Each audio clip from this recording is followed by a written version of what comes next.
കശുവണ്ടി ഉൾപ്പെടെയുള്ള പരമ്പരാഗത തൊഴിൽ മേഖലകളെ പരിഗണിക്കാത്ത ബജറ്റാണ് കേന്ദ്രമന്ത്രി നിർമ്മല സീതാരാമൻ അവതരിപ്പിച്ചതെന്ന് ആക്ഷേപം. സാധാരണ തൊഴിലാളികൾക്ക് പ്രതീക്ഷ നൽകുന്ന യാതൊരു നടപടികളും ബജറ്റിലില്ല. ബീഹാറിലെ താമരവിത്തിന് പോലും പ്രത്യേക ബോർഡ് അനുവദിച്ചപ്പോൾ കേരളത്തിലെ പരമ്പരാഗത വ്യവസായങ്ങളെക്കുറിച്ച് ഒരു പരാമർശം പോലും ബജറ്റിൽ ഇല്ല. തോട്ടണ്ടിയുടെ ഇറക്കുമതി ചുങ്കം എടുത്തുകളയാനും സംസ്കരിച്ച പരിപ്പിന്റെ നേരിട്ടുള്ള ഇറക്കുമതിയിൽ നിയന്ത്രണം കൊണ്ടുവരാനുമുള്ള കശുവണ്ടി വ്യവസായത്തിന്റെ പ്രധാന ആവശ്യങ്ങളും പരിഗണിക്കപ്പെട്ടില്ല.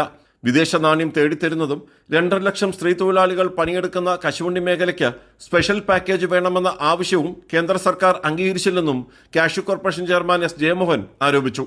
നമുക്ക് പരമ്പരാഗത വ്യവസായ മേഖലകളിലെ തൊഴിലാളികളുടെ തൊഴിലും വരുമാനം വർദ്ധിപ്പിച്ചുകൊണ്ട് മാത്രമേ കഴിയൂ എന്ന് പല ആവർത്തിയായി വ്യക്തമാക്കിയിട്ടും അതിനോട് യാതൊരുവിധ അനുഭാവ സമീപനവും ഇപ്പോഴും മോഡി സർക്കാർ പ്രകടിപ്പിച്ചിട്ടില്ല എന്നത് ഖേദകരമായിട്ടുള്ള ഒരു കാര്യമാണ്. കോർപ്പറേറ്റുകൾക്ക് വാരിക്കോരി കൊടുക്കുകയും അധികാരം നിലനിർത്താൻ വേണ്ടി സഹായിച്ച ആളുകളോട് മാത്രം സഹാനുഭൂതി പ്രകടിപ്പിക്കുകയും ചെയ്യുന്ന ഒരു സർക്കാരായി മോഡി സർക്കാർ മാറിയിരിക്കുന്നു. കഴിഞ്ഞ ബജറ്റിൽ മത്സ്യസമ്പാദന യോജന എന്ന പദ്ധതിക്ക് 20,000 കോടി രൂപ വകയിരുത്തിയിരുന്നു.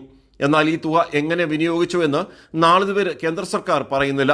ഇപ്പോഴത്തെ ബജറ്റ് അസംതൃപ്തിയും നിരാശാജനകവുമാണെന്നും മത്സ്യമേഖലയുടെ ആധുനികവൽക്കരണത്തിനോ സഹകരണ മേഖലയെ ശക്തിപ്പെടുത്തുന്നതിനോ ബജറ്റിൽ നീക്കിവെപ്പില്ലെന്നും മത്സ്യത്തൊഴിലാളി യൂണിയൻ നേതാവ് പി ചിത്തരഞ്ജൻ പറഞ്ഞു.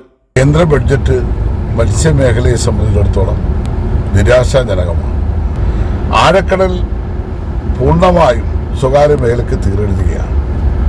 അപ്പോൾ ബഡ്ജറ്റിനകത്ത് സാധാരണക്കാരായ മത്സ്യത്തൊഴിലാളികളുടെ ജീവിതത്തിന് ഗുണകരമാകുന്ന ഒന്നുമില്ല എന്ന് മാത്രമല്ല, അവരുടെ ജീവനെയും അവരുടെ തൊഴിലിനെയും അവരുടെ വരുമാനത്തെയും ഒക്കെ തകർക്കുന്ന നിലയിലേക്ക് ഈ ആഴക്കടലിനെ പൂർണ്ണമായും സ്വകാര്യ മേഖലയ്ക്ക് തീരെഴുതുന്ന നിർദ്ദേശങ്ങളാണ് ഈ ബഡ്ജറ്റിൽ വകുകൊള്ളിച്ചിട്ടുള്ളത്.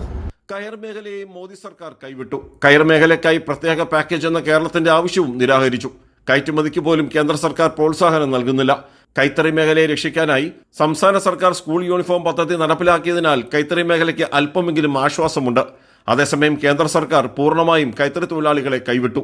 തൊഴിലാളികളെ പരിപൂർണമായി അവഗണിച്ച ബജറ്റാണ് ധനമന്ത്രി നിർമ്മല സീതാരാമൻ അവതരിപ്പിച്ചതെന്ന് CAT ഉൾപ്പെടെ തൊഴിലാളി സംഘടനകൾ കുറ്റപ്പെടുത്തുന്നു.